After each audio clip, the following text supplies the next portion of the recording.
நீதிமொழிகள் 6ஆம் அதிகாரம். என் மகனே, நீ உன் சிநேகிதனுக்காக பிணைப்பட்டு அந்நியனுக்காக கையடித்து கொடுத்தாயானால் நீ உன் வாய்மொழிகளால் சிக்குண்டாய், உன் வாயின் வார்த்தைகளால் பிடிப்பட்டாய். இப்பொழுது என் மகனே, உன் சிநேகிதனுடைய கையில் நீ அகப்பட்டு கொண்டபடியால் நீ உன்னை தப்புவித்துக் கொள்ள ஒன்று செய். உன் கண்ணுக்கு நித்திரையும் உன் கண் இமைக்கு தூக்கமும் வர விடாமல் உன் சிநேகிதனிடத்தில் போய் உன்னை தாழ்த்தி அவனை வருந்தி கேட்டுக்கொள். வெளிமான் வேட்டைக்காரன் கைக்கும் குருவி வேடன் கைக்கும் தப்புவது போல நீ உன்னை தப்புவித்துக்கொள். சோம்பேறியே, நீ எறும்பினிடத்தில் போய் அதன் வழிகளை பார்த்து ஞானத்தை கற்றுக்கொள். அதற்கு பிரபுவும் தலைவனும் அதிகாரியும் இல்லாதிருந்தும் கோடை காலத்தில் தனக்கு ஆகாரத்தை சம்பாதித்து அறுப்பு காலத்தில் தனக்கு தானியத்தை சேர்த்து வைக்கும். சோம்பேறியே, நீ எவ்வளவு நேரம் படுத்திருப்பாய்? எப்பொழுது உன் தூக்கத்தை விட்டு எழுந்திருப்பாய்? இன்னும் கொஞ்சம் தூங்கட்டும், இன்னும் கொஞ்சம் உறங்கட்டும், இன்னும் கொஞ்சம் கை முடக்கிக் கொண்டு நித்திரை செய்யட்டும் என்பாயோ? உன் தரித்திரம் வழிபோக்கனை போலவும் உன் வறுமை ஆயுதம் அணிந்தவனைப் போலவும் வரும். பேலியாளின் மனுஷனாகிய ஒரு துன்மார்க்கன் ஆகடியம் பேசி திரிகிறான். அவன் தன் கண்களால் சைகை காட்டி தன் கால்களால் பேசி தன் விரல்களால் போதனை செய்கிறான். அவன் இருதயத்திலே திரியாவரம் உண்டு.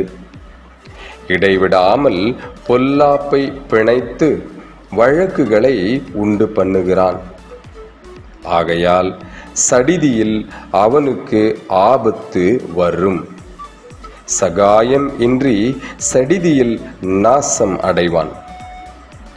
6 காரியங்களை கர்த்தர் வெறுக்கிறார், 7 அவருக்கு அருவருப்பானவைகள்.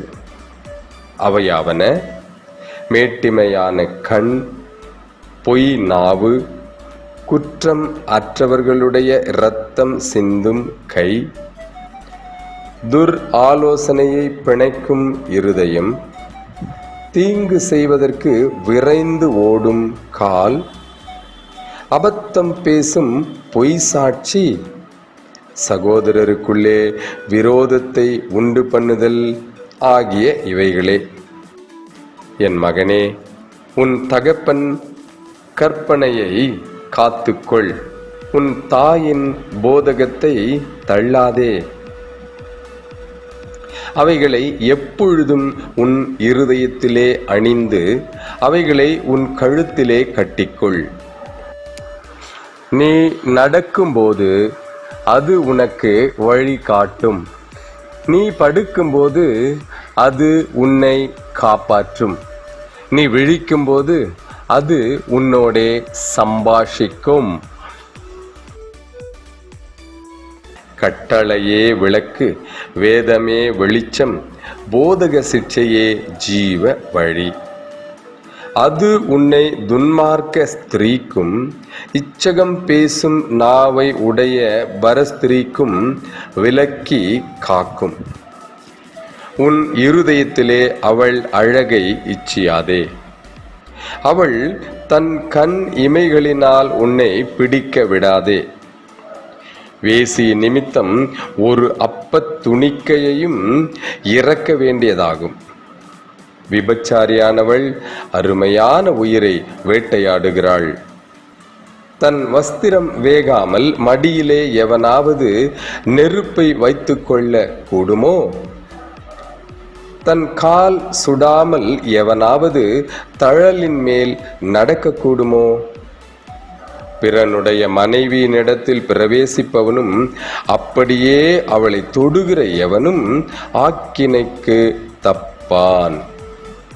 திருடன் தன் பசியை ஆற்ற திருடினால் ஜனங்கள் அவனை இகழ மாட்டார்கள்.